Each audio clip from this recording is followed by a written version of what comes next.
ओम श्री गुरुवे नमः। ओम शांति शांति शांति। प्रणाम भगवान। भगवान, अभी हमारा सत्संग मुंडक सुधा मांडुक्य उपनिषद प्रवचन श्री स्वामी अखंडानंद सरस्वती जी महाराज द्वारा विरचित। और स्वामी जी बताते हैं, पहले मंत्र लेते हैं एक। ना अनुष्ठानम विना वेद वेदम पर्यवश्यति ब्रह्म अधिस्तवातेव स्याफलादा इति परामतः। यह हमको उस समय का श्लोक याद है जब 17-18 वर्ष की उम्र के थे। तो पराविद्या क्या है और अपराविद्या क्या है? तो देखो, अपराविद्या वह है ना अनुष्ठानम बिना वेद वेदनम पर्यवस्यति। किसी ने समझाया कि होम कैसे करना, वेदी कैसे बनना, अग्नि स्थापना कैसे करना, कुश कंडिका का कैसे करना, होम किस वस्तु का करना, कैसे मंत्र का पाठ करना, ईश्वर का अपराध हो जाए, मंत्र बिगड़ जाए, मंत्रोहीन स्वरतो वर्णतो वा मिथ्या प्रयुक्तो जातमनार्थना मिथ्या प्रयोग मंत्र का नहीं होवे, नहीं तो इंद्र शत्रु विवर्धस्व की तरह गड़बड़ी हो जाती है। अच्छा, मान लो वेद तो पढ़ें लेकिन होम न करें, यज्ञ न करें, वेदी न बनावें, कुश कंडिका न बनावें, स्वर्ग के लिए यज्ञ याग आदि न करें, अंतःकरण शुद्धि के लिए यज्ञ याग आदि न करें, तो वेद पढ़ने का फल कहाँ निकला? ना अनुष्ठानम बिना वेद वेदनम पर्यवस्यति। बिना किए वेद का ज्ञान सफल नहीं होता। इसका नाम अपराविद्या है। और पराविद्या कौन सी है? कि ब्रह्म अधिष्ठात्वेव शात्य फलादा इति मता परा। ब्रह्म विज्ञान केवल ज्ञान मात्र से ही फल प्रद है। ब्रह्म विज्ञान केवल ज्ञान मात्र से ही फलप्रद है। अब अपराविद्या और पराविद्या का आपको जरा सा और भेद बताते हैं। एक आदमी ने अपने को मनुष्य जाना, परंतु मनुष्य का बर्ताव नहीं किया, पशु का बर्ताव किया, तो मनुष्य जानना उसका व्यर्थ हो गया ना। जानता है कि मैं मनुष्य हूँ, पर मनुष्य के जो कर्तव्य है उनका पालन नहीं करता है। तो अपने को मनुष्य जान करके क्या किया उसने? अच्छा, एक ने अपने को जाना कर्ता, तथा जो कृत विज्ञान है ना, यह भी पराविद्या का विषय नहीं है। अपने को जाना कर्ता कि मैं पाप का करता हूँ, मैं पुण्य का करता हूँ, और जो मैं करूँगा वह मेरे साथ जुड़ेगा, फिर पाप भी होगा, पुण्य, फिर पाप, और फिर भी पाप करे और पुण्य न करे तो उसको अपने को कर्ता जानने का जो विज्ञान है वह व्यर्थ ही हो गया। वाह भगवान वाह। जो नए अनुष्ठानम बिना अपने को यदि कर्ता समझे हो तो पाप मत करो, पुण्य करो, पुण्य करके हृदय शुद्ध करो या परलोक बनाओ। अपने को देह से परे समझो, स्वर्ग में जाओ। अपने को देहातीत समझो। कर्ता जानने का यह अभिप्राय है। यह अपराविद्या है। यह अपराविद्या हुई। लेकिन जब अपने को नित्य शुद्ध बुद्ध मुक्त अद्य परब्रह्म परमात्मा जानते हैं, तब बोले अब क्या कर्तव्य है? जहाँ अपने को कर्ता जानेंगे वहाँ कर्तव्य होगा, जहाँ अपने को भोक्ता जानेंगे वहाँ भोक्तव्य होगा। सेठ जयदयाल जी निष्काम कर्म का बड़े जोर शोर से प्रतिपादन करते थे। आप जानते हैं कि लोकमान्य तिलक निष्काम कर्म का प्रतिपादन करते हैं, तो वे तत्वज्ञान होने के बाद भी कर्म करना चाहिए। इस बात पर जोर देते हैं। और सेठ जयदयाल जी की तो तत्विवेचना टीका गीता पर लिखी जा रही थी। तब मैं बिल्कुल साथ था, बांकुड़ा में ही रहता था। तो वे निष्काम कर्म पर बहुत जोर देते थे।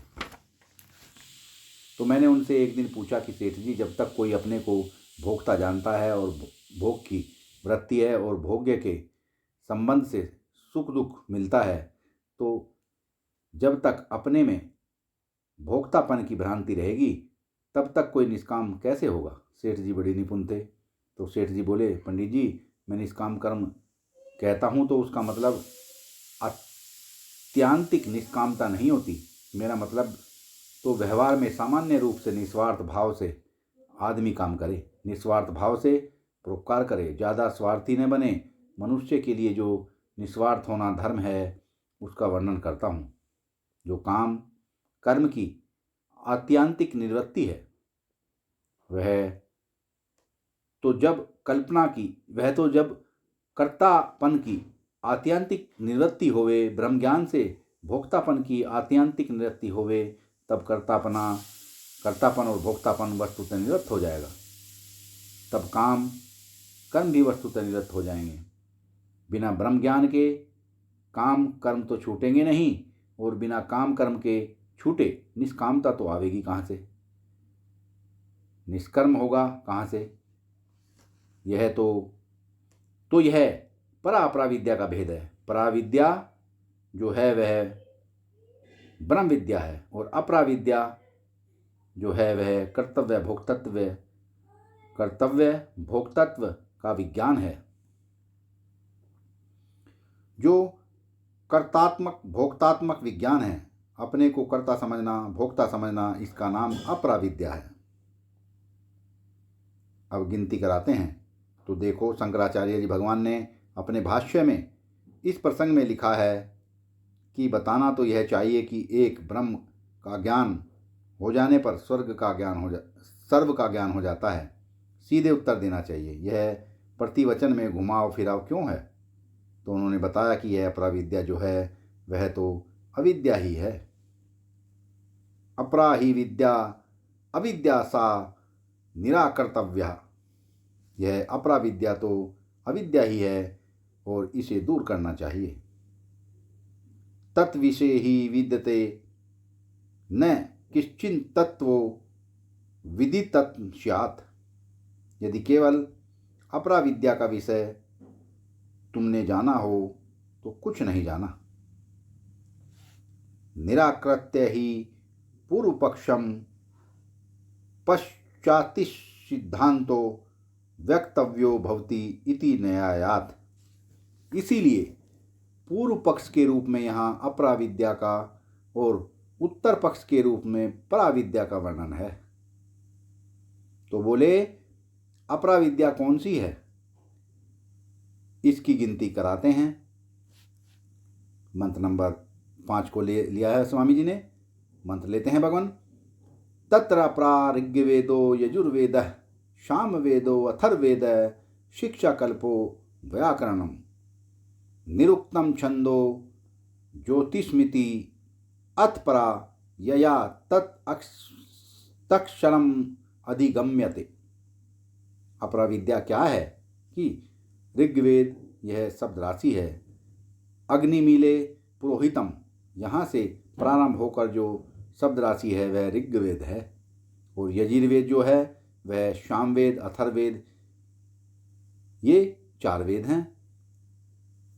एक एक की कई संहिताएं हैं। सहस्रतरमा सामवेद है।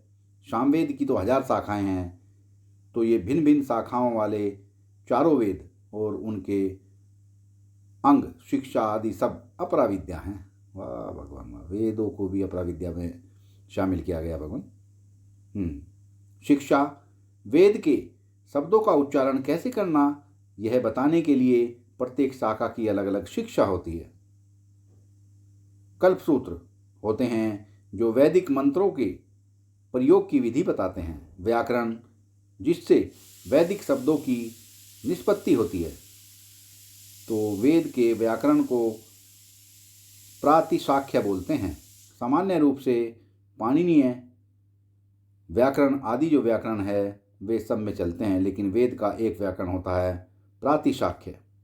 निरुक्त जैसे अमरकोश आदि लौकिक कोश होते हैं, वैसे वेद में शब्द की व्युत्पत्ति बताने के लिए निरुक्त है। निर्वचन करने वाला शास्त्र एक प्रकार का कोश है। दिग्दर्शनी डिक्शनरी है। शब्द की दिशा बतावे, किस धातु से निकला, इसकी क्या व्युत्पत्ति है, इसमें क्या प्रत्यय होता है, यह निरुक्त है। छंद गायत्री, अनुटुष, जगति ये छंद होते हैं वेद में, उनका वर्णन छंद शास्त्र में है। छंद का निर्णय। ज्योतिषाम बसंत ऋतु जब होती है तब अग्न्या ध्यान करना चाहिए। वसंत अग्नि आधित, वसंत ऋतु में अग्न्य ध्यान करना चाहिए। और ज्योतिष के बिना वसंत ऋतु का पता ही नहीं चले। दर्श पौर्णमास कब करें, कहू करें, तो दर्श पौर्णमास का ज्ञान ही नहीं होगा बिना ज्योतिष के।